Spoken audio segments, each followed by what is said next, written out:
საქართველოს ცის ლაჟვარდებს სხვა ფერი აქვს.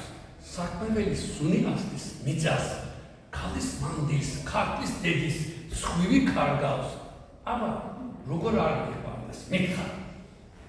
ქართველები მგლის ლეკვისები გამოსდილნი, მეც ზარღვებში სისხლი მიჩქებს ქართული მზის სხვივით დასერილი დედაენა. აბა მღერის სიმგასმედილი ფანდური. აბა, როგორ არ მიყვარდეს მიწის გულში, ჩემი მოდმის, ჩემი გენის ფესვები, შორექიდან ჩემო დედა საქართველო, გეფერებით სრემდანა მომდექსე. თურქეთსა და საქართველოს უფს ქრულს ვალსებ, მე მათ შორის ხიდებას ვარ გადებული. აბა, როგორ არ მიყვარდეს დედასავით, საქართველოს კარი ჩემთვის გაღებული. მე ხომ ორი სამშობლო მაქვს არის. ქართველ თურქთა შერწყმულ გენთა თაოსანი საქართველოს გულის ფსკერზე მიწერია ხელის გულზე შოთას ვერხეს გაოსანი.